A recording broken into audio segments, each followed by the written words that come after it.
All right, welcome back to The Intelligent Marketer. Today, we're excited to have Sean Frank, the CEO of Ridge, here with us, who's a huge supporter of the e-com industry in general, and recently has been talking a bunch about agentic commerce, what he thinks the ecosystem is going to evolve into. So excited to have you, man. Thanks for coming. Thank you. Yeah, I never get called a supporter of e-commerce, but yeah, I spend thousands of dollars a day on e-commerce products. So I'm excited to be here in support. That's amazing. Maybe we can just start with, I know some of your recent tweets, like people are commenting, are showing a lot of evolution in your thinking or sort of changes in your thinking around like software for e-commerce and how agentic commerce is evolving. Maybe we can just start with very high level. What are the things that you are seeing change in the space that have shifted some of your thinking on SaaS and agentic commerce? And we'll just go from there. Yeah, I think we're going through a revolution of some sorts, right? I mean, everyone talks about AI in broad strokes, like AI is going to change everything.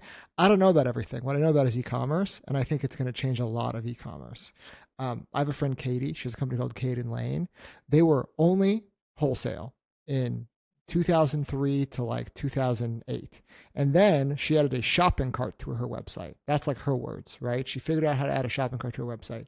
There was still e-commerce going on in 2008. Amazon existed, right? It was marketplaces and it was drop shippers. But then that was like the first instance of a brand adding a checkout function on their website. And that was, the birth from 2008 or 2009, Magento through Shopify in 2011 and 2012 until now. I have a multi-$100 million a year direct-to-consumer website. People go to ridge.com and check out and buy things. The evolution I see happening is I think the shopping cart on website is just 15 years old at this point or 20 years old at this point and will be replaced by something easier, right? And I think more and more shopping will happen in chat, will happen agentically, and you will just say, hey, go buy me the thing I saw on Instagram, right? It'll have perfect knowledge of what you see, what you like, what you've bought previously, your sizes, holidays coming up, gifts coming up. And I equate your website being more like a print catalog. It's like a nice to have thing or a mobile shopping app, right? Like there's a big boom of everyone with their own mobile shopping app. I think your website will be more like that, a niche, kooky thing that people remember and they like, and some people go there and use it, but more and more shopping will just happen agentically. That's what I think is going to happen within 10 years, most likely within 5. And I guess, what are some of the early signals that make you feel this way? Other than just, hey, like this just feels like because my other interactions are moving to chat. Like what is some of the early things that either you're seeing here or in other parts of the world that make you feel like this is eventually where we're going to get to?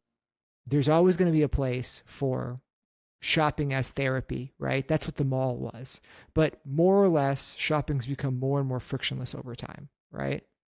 So from dragging your kids to a department store to checking out on at your house with a catalog, that happened first, right? And then it was checking out on Amazon or direct-to-consumer websites. And then we have, in-platform shopping, if it's a TikTok shop or whatever else.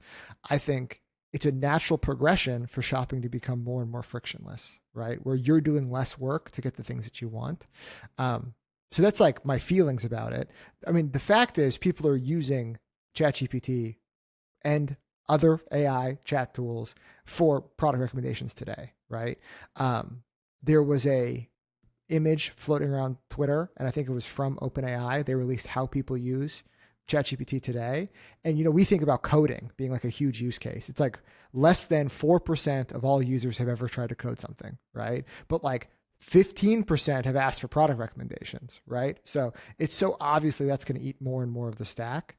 And we see this in our recommendation data, right? Like people ask for what's the best gift for men, Ridge Wallet comes up, people buy it inside of ChatGPT. Right now, it deep links out. And we all have done this in our life. I needed a power cord So I took a photo of the one that broke and said, where can I buy this? And it just, bam, sent it to me. Because shopping for power cords sucks. It's like, I don't know the watts or anything. I'm like, hey, I need this exact thing, buy it for me. And it just does it, right?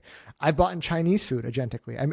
We have a company stand up. Everyone had to come on. I made them watch while the robot, I said, order me Chinese food for lunch. 45 minutes. It took forever. It's like trying to figure out where I live. It's trying to figure out what kind of food I would like. And it goes through it. I made a purchase and it showed up. So I think there's the data showing that this is coming. I think you can look at the history of man, that this is going to happen. And then just your feelings, your personal life. Anecdotally, we all see this happen. So Sean, let's stay on this Ridge example. It's hard to refute for most brands that ChatGPT referral traffic is becoming a much bigger source of top of funnel for most brands. It sounds like that's been the case for Ridge. When you see this, what do you do?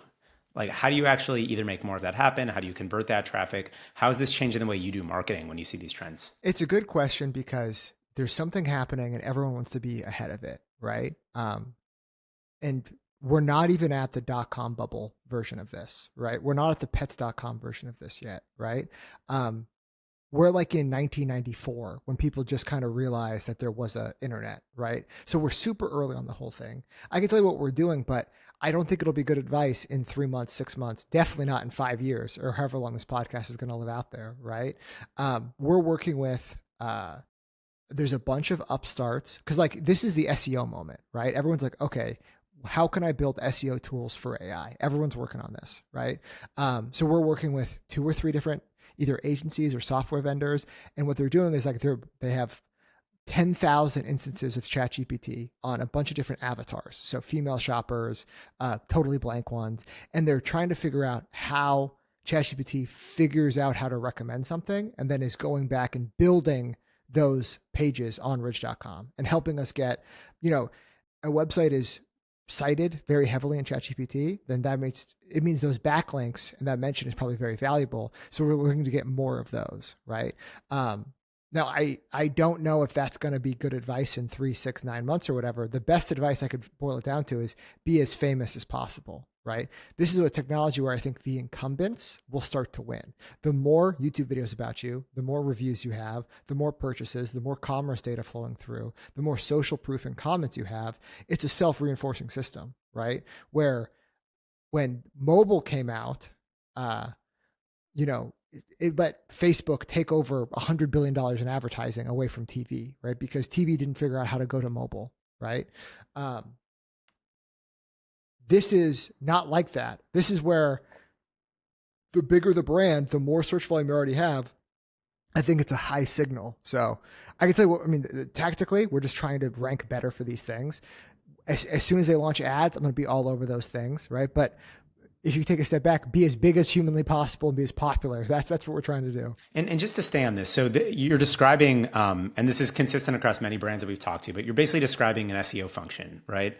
Like maybe what is different than I don't know if you had an SEO team before and maybe you're spinning it up right now, but like what is different than what you were doing before tactically to rank on other engines?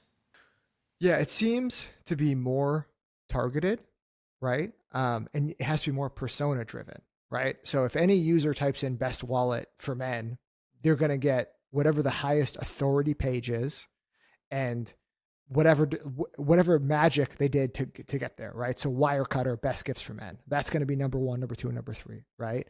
At no point in there is it thinking like, is this a daughter shopping for her dad? Right. You can get there with more long tail search terms. Right. But this will have context built into it. Right. So we are like long tail SEO, I think is going to get boiled down to just generic question asking. So you have to cover your bases more aggressively. Right. Best gifts for men is going to be incredibly competitive and it's competitive today. Try to go out and try to rank for that. But best gifts for Midwestern dads, given to a 27-year-old stepson. Nobody's typing that into search, right? Nobody's going to rank for that, but ChatGPT is essentially asking that question based on the information it has of you. So that's, I think, the fundamental difference. And when something gets that nuanced, there was like part of the debate that we were having with a couple other folks about whether or not it should be on your domain, on other domains, something that's that nuanced. And this might be way too tactical, but like how do you start to think about like the sources of authority that are third party versus the sources of authority that are first party? And are you actually seeing impact from those sorts of pages being generated, at least in the moment? And again, who knows what happens in 3 months? Yeah, well, it's so hard to tell because ChatGPT adoption is going through the roof. So am I doing something, or is the tool just growing naturally, right? So it's like that's really hard to say. Now, the other thing is, it's like I can't even stress. People always talk about early innings. We are not even in the parking lot to the game yet, right? Like we're still on the freeway driving to the game for the game to start. So it's like that early. The reason why I say that is we don't know if ChatGPT is going to deprioritize the New York Times. Like they're in an active lawsuit right now. Like so things that Google treated as high authority could end up being negative authority in 6 months, 12 months, whatever, right? So you should try to build out everything like an SEO portfolio, but it actually probably makes more sense to invest more heavily on what's happening on your website. Also, I have to bring up this is a stopgap because right now we're saying, how does ChatGPT surface this answer to the user, right? Best gifts for men, we think you'd like this stuff, right? In 9 months, it could be, hey, just buy me a gift for my dad. And then that agent goes out there. And that's where Shopify has like a chance to shine, or a Shopify competitor has a chance to break in. I'm going to build the agent that recommends the best products to ChatGPT, and I have the best plugins to it, and it's always going to trust me or whatever, right? Someone could build that. Because I'm sitting here, you asked originally, or I made a lot of comments about software and SaaS. It's like, yeah, I don't see how Shopify doesn't just become a product feed in a checkout function, right? But then how long until OpenAI is just like, we want to do the checkouts, right? So it's I don't know. It is so uncertain what's going to happen. We just got to try a bunch of stuff right now. So is that how you think organizations should react? Is like, hey, here's a bunch of like tests essentially that we can run with partners, with vendors. And then what are some of the early alphas or betas that you're seeing that are sort of like showing you, hey, here's what could happen, like based on these like tools or an early alpha from Google or whatever it may be? Like what are you starting to see based on those early tests? And do you think that's the right way to approach it? The caveat is you should try 100 things right now, understanding that in 12 months, 100 of those things are going to be deprecated. Like it's just making sure you're taking shots on goal and trying to be as AI native as possible for your organization, right? At least if you believe in this thesis. The thesis I believe is that we've watched shopping go from, department stores and catalogs to dropshipping websites to marketplaces to your own website. And I think it just gets condensed more. So if you believe in that thesis, the world's going to change a lot very quickly. I have no idea what's going to be good or act like what will actually drive results. But the fact that you're actually just on the cutting edge, trying these things, learning, and just start sensing out what is total bullshit. Because it's like, dude, I think we're in 1995, like I said, like we haven't even had the dot-com bubble yet. So, in the dot-com bubble, Amazon hit a market cap peak in 1999 that it did not catch up to until 2009, right? So it's like we still have all of that ahead of us when it comes to agentic commerce. So what are we seeing and what are we trying? Well, the number one piece of advice I have is just to be as popular as possible. You should be measuring branded search terms over time, right? It's kind of hard to get this out of Google, but like you want to be making sure you're growing your share of branded search terms over time.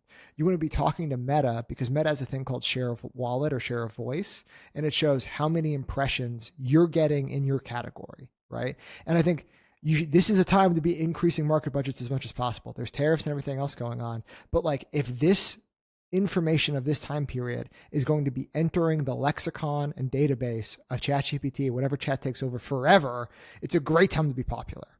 Like Stanley peaked too early. Stanley was this like phenomenon in 2021, the number one water bottle, whatever. Dude, if that was happening right now, I think that reinforces the cycle. I think chat's like, oh, people love Stanleys. I should recommend Stanleys more, right? Because it's just a word guesser at all LLMs at the end of the day. Like Shopify has the agentic commerce plugin with ChatGPT. It's too early to say if that's driving more or less traffic. Let's stay on that one for a sec. Like you made an interesting comment that Shopify might just compress down to a product feed and kind of check out. And I think all of us here are very bullish on what Shopify has kind of done over the last decade plus for e-commerce. If that happens, does that make Shopify more or less valuable? And then maybe talk to us about like what are some of the things they've launched so far around this that you've taken note of? Yeah, I think Shopify is at the cutting edge of trying to be AI first, right? So they have technical leadership and founders still in the business. I think that's critical, right? Amazon has basically won e-commerce. Now Shopify is an amazing business. They've won the other side of e-commerce, but Amazon, the GMV is like 4 times bigger than all of Shopify, and it's owned and controlled. Their website, those sales going through. What that means, they don't actually really care that much about e-commerce anymore. Like I think they're very much in value extraction days over there. They're just cranking up fees, cranking up whatever, so they can pay for all the other stuff they want to do. Now, I don't know what else they want to do because that future hasn't been explained to me very clearly, but that's where I think Amazon is, right? So Shopify still has technical prowess at the very top, and they're trying stuff. So Sidekick got a big buzz. That is a business first, business focused chat function where it's plugged into your business for free that you can ask questions of, right? They also have a partnership with OpenAI to roll out agentic commerce. So they're going to start being the product feed recommendation. So if you say, hey, give me cool new brands that just dropped, Shopify has a database of what everyone is selling and what's popular. And they'll be like, oh, this new thing just came out. People really like it. And their customers, because we see all the traffic because it's all hosted on Shopify, look and act a lot like you. This is the thing for you. That could be an amazing ads business. It could be an amazing, affiliate commerce business. The challenge for Shopify is right now they don't build, but Shopify is known for big, beautiful, unique websites, right? And I just don't know how much time and attention and traffic will be going to big, beautiful, unique websites in the future. It's like, I think we'd all agree on here, we're past peak mobile app. Like, I don't think anyone's getting excited about launching a mobile app, right? And I'm worried that we might be past peak brand-owned website. That's what I'm saying. I mean, this is kind of the point I'm trying to get at here is like, if a lot of what Shopify seems to have done for merchants is it's taken the, all the friction of creating a great kind of like conversion optimized web presence and everything that it takes to actually run the surrounding e-com business around that. It's removed all friction from that. So you could, I don't know how many people you had when Ridge was at 10, 20 million of revenue, but I would imagine you were much leaner than that e-commerce business would have been, 5, 10 years before Shopify. If you go forward, and I guess maybe the way to get at this question is you as an operator, say the value of the website goes away and most of the transactions are happening within these engines. How do you think about like, what is a fair take for Shopify to get? And do your kind of loyalties there start to change? Shopify is an amazing business because it's hard. I can't even express how much value I extract from the partnership, right? I have 4 technical people on my team. So that's across web development, e-com ops, everything, maintaining every aspect of my 5 different websites that you go and see that do hundreds of millions of dollars a year. I got 4 people in charge of it.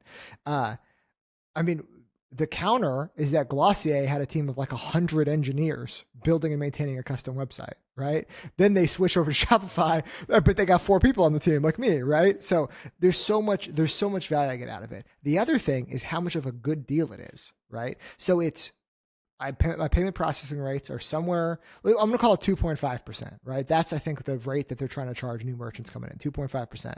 Now, Stripe, if I go directly with Stripe, it's going to be 2% anyway, right? So there's barely any take rate there. And it's just powered by Stripe, as we all know. But the other thing is the monthly fee is pretty low. The most, they have a cap. The most Shopify will ever charge you is $40,000 a month, right? And that's because it's a variable percentage of revenue. So if you do, I think it's $8 million a month, they'll take 40 grand out of you, right? I got a lawyer on my team who makes more than 40 grand a month. So like my entire business is being operated and run on Shopify. So there's a ton of value in Shopify. Now, your question was, what happens when my website becomes like a trophy or, I think on my mantle, right? Just like a nice thing to have. Like what value can they extract? Because it can't be just be 2.5%. I'm not going to give them $40,000. I mean, who's going to be making 40 grand in there, right? Also, they'll have to split it with OpenAI and whatever else. The real loser to look at would be Meta, because the biggest winner in e-commerce has been Meta. I always bring up, I think it's something like, and Taylor Holiday debates me on this, another famous Twitter user. I think it's something like a fourth of all Meta's revenue directly comes from Shopify merchants. So it's like a quarters of revenue, tens of billions of dollars just comes from Shopify merchants spent to try to grow their Shopify stores. And that's just like straight net income for them. You know what I mean? Let's call it $25 billion a year. It's a lot bigger than Shopify's business. And that's just the advertising piece, right?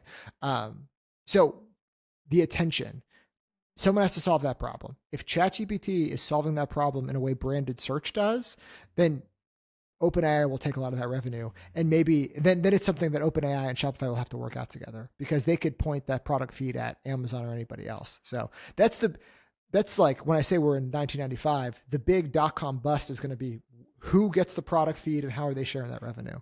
But it wouldn't surprise me if the affiliate commission goes to 30%. Amazon already takes 15 in their affiliate commission. So Sean, one thing that I struggle with in this sort of realm of thinking is I think that it actually starts to feel more like they take share from Amazon.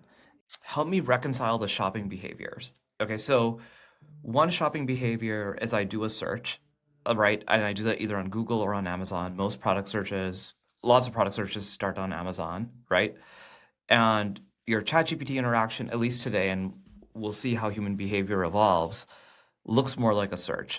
And then Meta looks more like entertainment.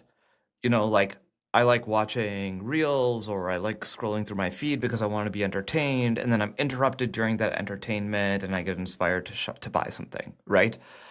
As a consequence of more frictionless, it becomes cheaper, effectively, to find these products. Does it just actually mean that the share of purchasing, you start to see a shift in this balance? So you said like Amazon won, right? And something I wonder is, does this actually all of a sudden shift the dynamic such that actually these other products that are today purchased through Amazon are going to tomorrow be purchased in this way from what is today called the independent Shopify store, which in today's world is mostly driven through entertainment-based purchasing? And I guess like help me reconcile the different ways people shop and where share will come from and go to in this new world. Yeah. And look, this is one poor man predicting what the future might look like, right? I think the ultimate winner is whoever has the attention, right? And like we talk about an attention economy, I believe that to the utmost extreme. Okay. So you are already in Reels, right? For let's call it 2 hours a day. Meta released glasses. You're going to be wearing the glasses with a screen. I went to Meta HQ. I used like the Orion ones, the ones they're not selling, but these ones are very close. Yeah, that's, I think, the future we're going towards. And you will be entertained. And when you see a product you might like, I mean, the dystopian future is like they see your irises get like a little bit bigger or whatever, and your heart rate goes up, so it just saves it in your cart. But it'll be like, oh, hey, I should save it to my dad, and you just one click whatever save to your cart, and then when you're done being entertained, that same app will have the chat function, will have the shopping function. And they're like, oh, hey, you really saw those things, you love those. Hey, I found those on sale at the store. I'm gonna get them for you, and you can say thank you, chat, right?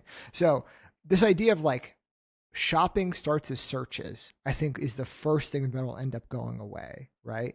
The shopping as entertainment, the discovery shopping, I think all of that just gets baked more and more in together, right? And people have already tried to solve this with live shopping. They're like, hey, Flip is like, we're just going to be a totally live shopping app all the time. They went bankrupt. Whatnot's doing great, doing the same thing, right? But like TikTok is like, we're going to have entertainment, and then we're going to have shopping. It's just going to jump in your face every 3 seconds or whatever, right? I think that's actually a bad way to do it. What it's going to be is it's all entertainment. It's all ads like you're used to. And then they're just going to save and bookmark and then add to your cart. And then the checkout will happen right there after you're done being entertained or when you're prompted later on. I think Meta wins is what I'm trying to say. I mean, they have the most addictive product on earth. They have billions of users already, hours every single day. They've successfully got TikTok to be like hamstrung for at least the next 6 months, right? And they should just people have said they should buy Shopify forever. For the past 16 years or whatever, 10 years, they weren't able to because of antitrust. I think Meta's going to get so big that like they will do whatever it takes to pick up Shopify in that product feed. I mean, Meta's going to be a $5 trillion company. You know what I mean? And what's a small little $100 billion tuck-in acquisition at that? All right. So there's so much to dive into here, but I want to stay. You're one of the most, I think, sophisticated kind of media buyers in e-commerce. And so one of the topics we've been digging into on this pod is like, what do AI native ad networks look like? Both with kind of the ChatGPT kind of building their own ad products, as well as kind of, what will the app love and across AI apps look like as well? And there's a few players kind of working on this at early stages now. I'm curious for maybe the right way to dig into this is, you've alluded to OpenAI has the attention within ChatGPT and will find different ways to monetize that either via affiliate or ad revenue. What ad products do you think they should launch? And what would make you excited to go and start experimenting there? Yeah, look, I mean, the most obvious thing ever is they're just going to launch branded search competitor, right? So it's like, I mean, branded search is the greatest business on earth and the greatest tax ever. So look, this podcast is called Intelligent Marketer, so everyone knows what branded search is. But if you don't, when people type in Ridge Wallet, I have to bid on that ad there, and my competitors bid on ads there just to get people to click and go to my website, right? The person already knows what they want. They typed in the noun of what they're looking for, right? It's different than non-branded search. If you're like, hey, who's the best lawyer for DUIs in LA, right? That's information I need, right? Those searches are also sold, right? And ChatGPT could totally do that. But like tomorrow they could just, I mean, this is why Google is so scared and like why it's so hard to say OpenAI is going to win is like branded search is like a $60 billion a year business and it's just all profit. It's just, once you have the users, you monetize that completely. So, what I would be interested and excited by, I mean, like I want to be able to prompt users. So like send the message to users, right? So ads in messaging is what it's called. Snapchat released this about 6 months ago where you could like, if people watched one of your ads, you can send a DM follow-up, right? So like that'd be what I'm excited about. They're not going to build that. What they're going to build is just the branded search thing and then take an affiliate commission on top of that too, right? And like more power to them. Like one of the lines you're walking here is consumer trust. And in some ways I trust ChatGPT's recommendations because they're personalized to me and I know they're not being heavily influenced or manipulated by like brands. Obviously, there are ways to do this where it's very clear like what's paid versus what's sponsored versus organic. And maybe it just looks close to Google. It sounds like that's your answer. But like, are there other formats that you could think of that would be able to kind of walk that line the way they need to maintain that consumer trust? Or do you think that that's just like a non-issue? Oh, I mean, yeah, search purists brought this up 20 years ago when they're like, no one wants you're monetizing information. What's going on here? But dude, it's just going to be, it'll be like, hey, I need to get a gift for my dad. And it would be like, well, today we have a special offer from Ridge. It's going to be blue. It's going to come across. And like, because you've watched some of their ads, they really want to get you in the ecosystem. They think it's a great product for your dad. Here's a mock-up of a Ridge wallet with your dad's name on it because they offer personalization. Do you want that? But then if you don't like that, here's the organic rankings. But it's like, it's going to be so much more effective than branded search because it knows you. You know what I mean? We've been calling it internally the me store. It's like, dude, there's just going to be, if really rich people have people who shop for them, right? And you can go to like any luxury boutique in Beverly Hills and they'll have a roll of clients and they'll know their names and they'll know what they're like and they'll call them up and they'll make these offers and they get commission on the sales, right? And brands like us will offer them a spiff. Be like, hey, we're trying to make, more intros in here. We'll do a trunk show. If you said it brings people to a trunk show, I'll give you $100 or whatever. What technology's done forever is whatever rich people have, it brings it to the masses, right? So rich people had private chefs. I got Uber Eats. You know what I mean? And I'd probably take Uber Eats over the private chef because the Uber Eats can bring me everything I want whenever, all the time, right? Uber did the same thing with drivers. ChatGPT is going to do it with personal shopping. A point you made there, which I think underpins this whole thesis around like why these are such valuable ad engines is the semantic context they have is actually just so much greater than even what, Meta had on our kind of purchasing behaviors or what Google had on our search behavior. Like this gets much deeper. And actually, as a result, also gives them the opportunity to like break trust by getting too creepy. And I think our tolerance for creepiness tends to go up as consumers over time as well, I will say. So maybe the way to take this question is like Perplexity is in an interesting spot because they also have the browser and there's a whole different data set there that they could work with. Yet when we had Dimitri on the show, he kind of said that they were not as excited about leaning into ads, and instead were kind of go down personalized offers in an affiliate format, which by the way are also ads.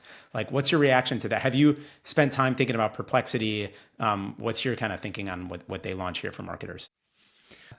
I think Perplexity gets bought by Apple or whatever, right? It's like, we talked about BG Squared, great podcast. They call this the game of kings. You know what I mean? It's like you have these massive players spending tens of billions of dollars. But look, I mean, I could be totally wrong, because what Chad has showed us for the first time ever, is that consumers will pay for software, right? Like, nobody ever paid for software before. Netflix was maybe the first one where people would actually bust out a credit card and start paying for software at scale. Outside of businesses, it never really happened. But now I got Claude, I got Gemini.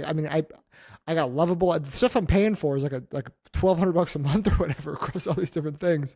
So maybe they can have a paid supported system to keep ads as limited as possible. Twitter's doing that right now, and then move up the funnel to affiliate offers. I also would have said 2 years ago affiliate's dead, but TikTok Shop proved that people are totally fine with affiliate. It's a generational thing, and like, we are scarred as marketers because to us affiliate means like credit card offers and dick pills. You could leave that out if you want to. You have a very upstanding show. But that's what affiliate offers were for so long, right? And now affiliate offers are just whatever, everything on TikTok Shop. So look, to all the, because I know Sam Altman's listening, you got everybody listening to this. I will, whatever tools they run out, they will have brand adoption, because right now brands are just drunk on AI. They're willing to take any demo, they're willing to try anything, any ad or take rate or affiliate deal they roll out, there'll be a ton of adoption. I don't know what happens in 5 years though, right? What actually ends up winning? When you think about this, like different companies have different approaches, and you need to respond to either the seeking of like an offer. How do you think about what needs to be true about your stack in order to get there? So other people have shared with me that, like, for example, Google is thinking about sharing more context with the merchant about what it is that the searcher is looking for in that chat before referring the traffic, whereas OpenAI is going to be more reserved with the information. All of these things lead to, like, there's a certain way in which you need to be able to let your information be accessed or present the information. How do you think about like what needs to be true about the setup for your stack in order to be responsive to that level of nuance in the search? Yeah. I mean, I would love for it to be like nuance focused, trying to serve the user as much as possible. But like, the biggest opportunity here for Shopify is to just make an ad auction engine in the back. You know what I mean?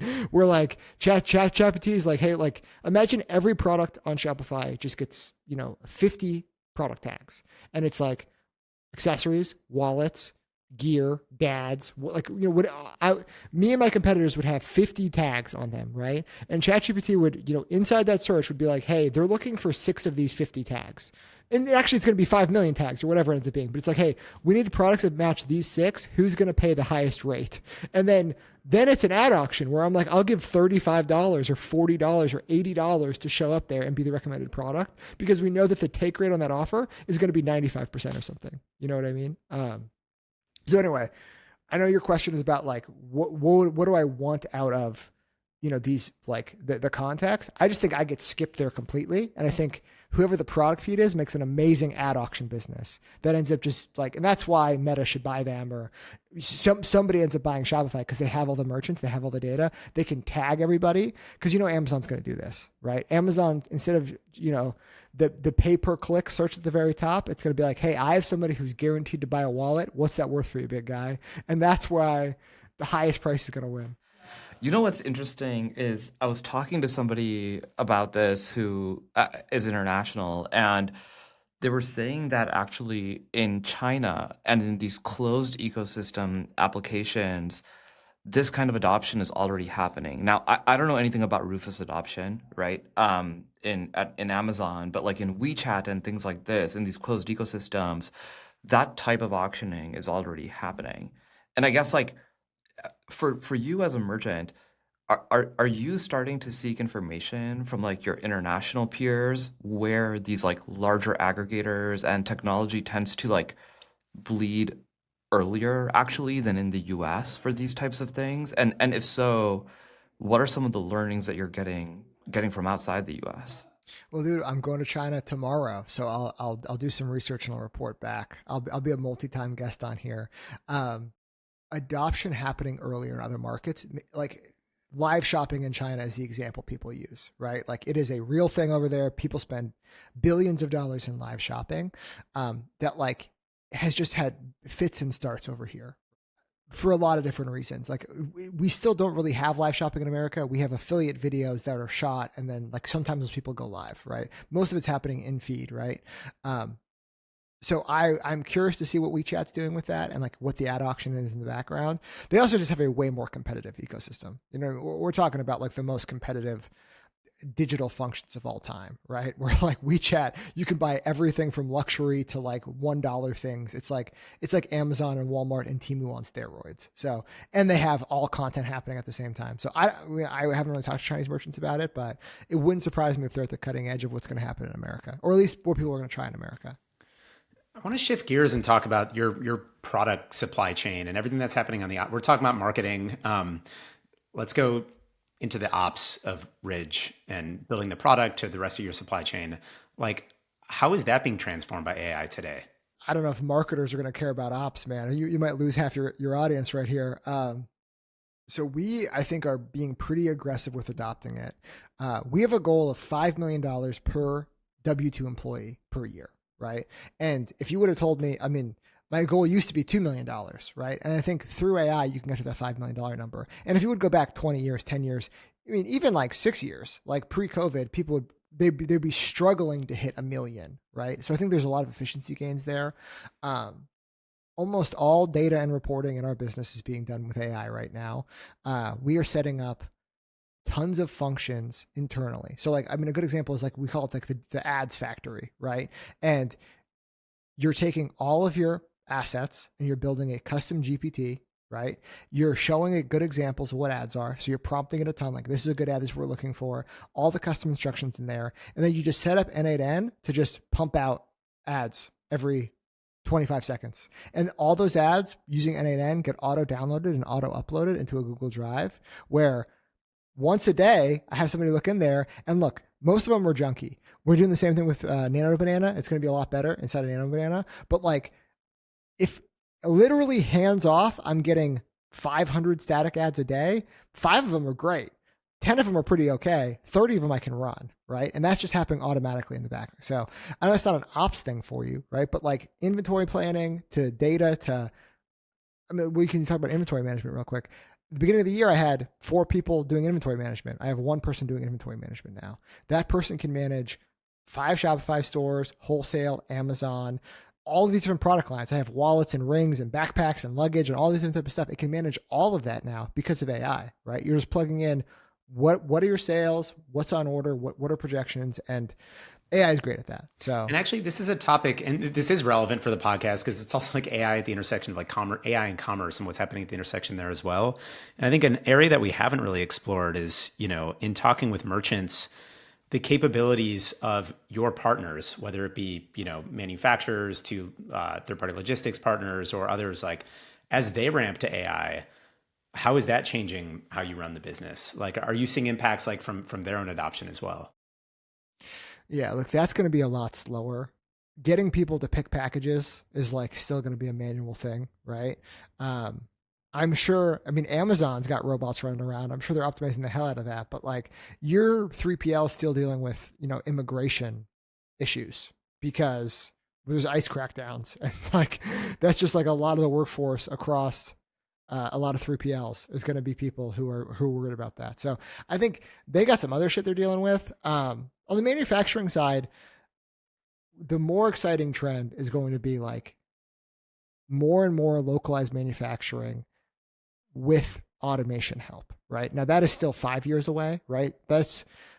We have to have robots walking around, but like, so we see the robot companies raising billions of dollars. You see robots sometimes. It's like, yeah, this is definitely happening. We see Waymo. So like That's going to be the reindustrialization to bring more manufacturing to be quicker, nimbler, more onshore.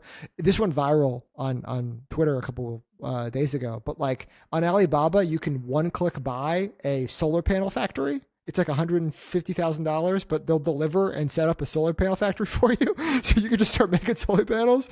And it's like, yeah, dude, that's more of the future is like just, I think 3D printing will get more real and everything else. What AI has been really helpful for in the manufacturing stack today is the design and engineering phase, right? A lot of the design and engineering phase is very manual, and it's so helpful to have AI to be able to be like, hey, is this thing going to work when I try to make it? And it's like, nah, you got to change all this stuff, right?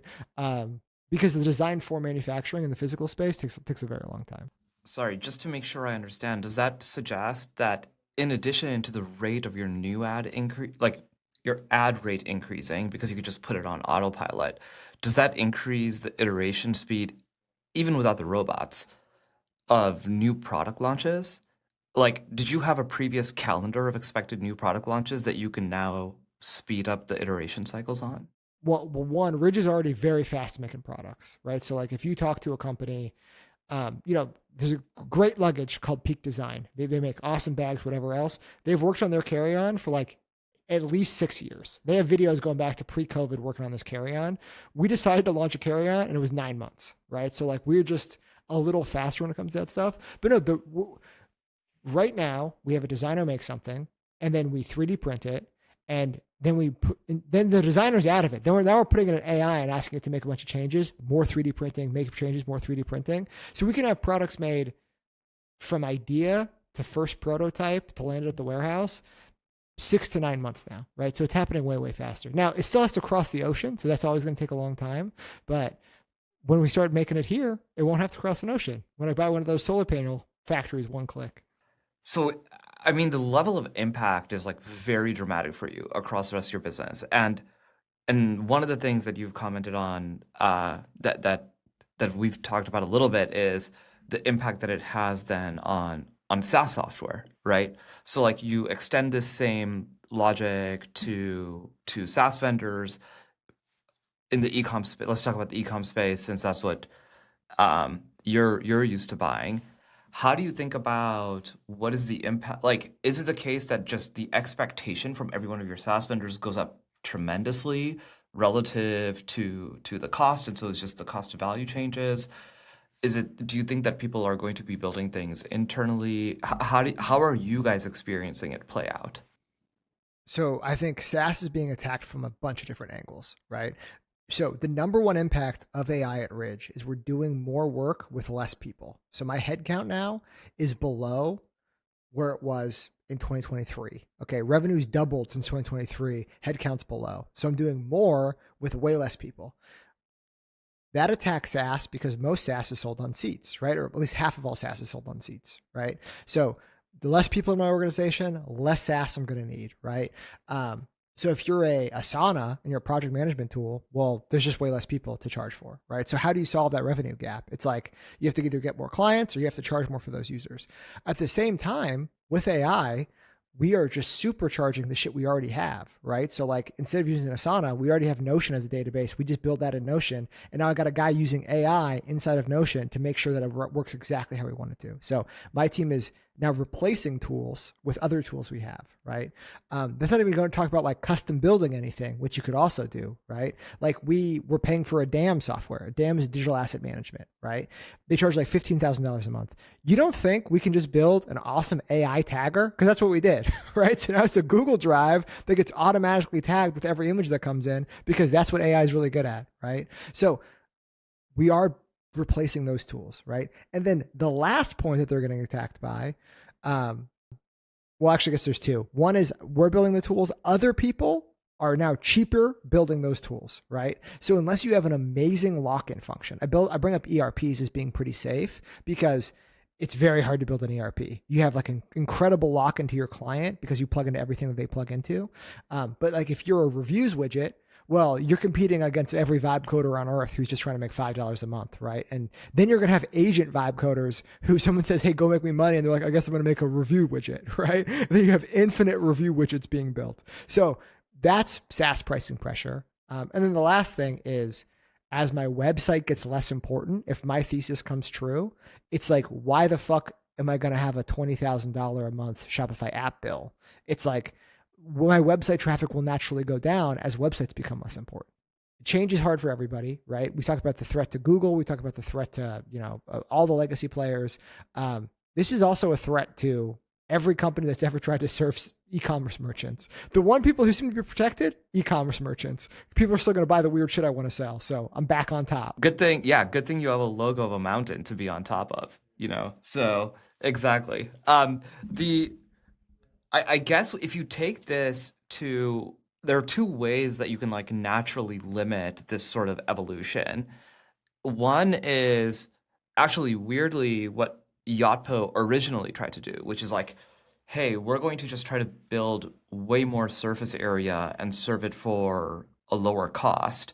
Now, whether or not that surface area stays relevant is a separate problem, but we're going to build way more surface area and serve it for a lower cost, which is like sort of what you expect to happen in one natural limit. And then the other natural limit is like custom software everywhere. Each of them has their traits. And I guess when you take your framing, like which one of those limits do you feel like we will more likely embark on? Yeah, well, that also assumes a world where the website stays important, right? Like we had 10 or 15 years of brands masquerading as tech companies, right? If you're a brand, you're not a tech company, right? It's like we have to use tech enablement because more and more of the world is tech enabled. But just like, if you're a Glossier, you had a whole web team. You go to Shopify, you don't need that. I mean, if we just go to chat as the main way people buy stuff, I just need way, way, way less software. It's like this, the only thing I need is an ERP to route orders, right? From the chat to my warehouse to have it ship. Now, if websites stay important, I could see both of those ways winning, right? Where like you either have a million little softwares you give $3 to $5 a month each to, or you have one player who comes in and is like, I've commoditized the entire stack. You just need to pay me and I'll take care of everything. And I would guess that the more mature a business is, it goes through a cycle where it's like, I want the cheapest stuff ever. And then it's like, I want to all, stack it all up to one vendor. But then as soon as you get too big, you end up just distributing it out again. There's a good history of this with 3PLs, right? When you're very, very small, you do your own fulfillment. When you get bigger, you go to a 3PL. But then if you're Nordstrom's, you're doing your own fulfillment again, right? There's a curve. Around $500 to $1 billion in revenue, you just do your own fulfillment again. Same thing for software. Sean, we've covered a lot of ground here. We're almost at time. And I think like the question that I think will wrap this all up nicely is, what does Ridge look like in 3 years? And you've kind of answered bits and pieces of this throughout the pod. If we kind of come back to like what really rises to the surface, like how do we articulate what Ridge is in 3 years?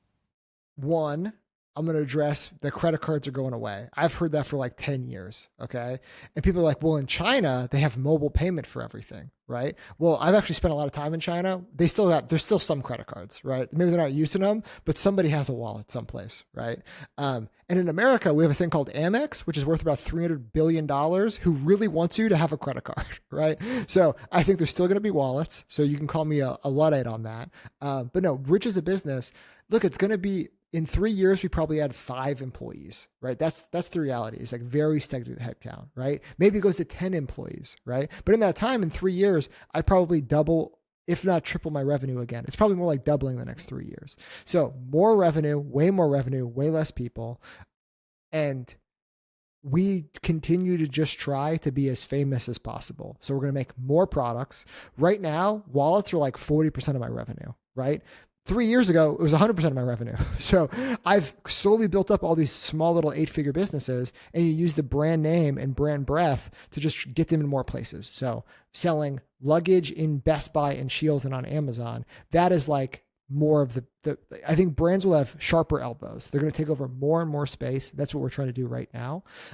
Because once you have the customer, you have to find more stuff to sell them. Customer acquisition will continue to go up. So that is what I think brands are going to look more like in the future. And the buzzword was omni-channel. I think that's even old school thinking. It's like brands need to be channel agnostic. So it's like you have to sell everywhere because you don't know who's going to win the chat race. So it's like I got to have fucking my rings on Temu, basically. I have to have my rings everywhere because I don't know who's going to win this race. And the more surface area, the better. So smaller, small head count, bigger revenue, more products, more surface area. That's what we're shooting for. Awesome. Sean, this was incredible, man. Thank you for spending the time. And yeah, wild future ahead of us. Yeah, dude. I hope you guys keep rocking in the free world. I would love to hear your guys' thoughts on it sometime. Fun in China.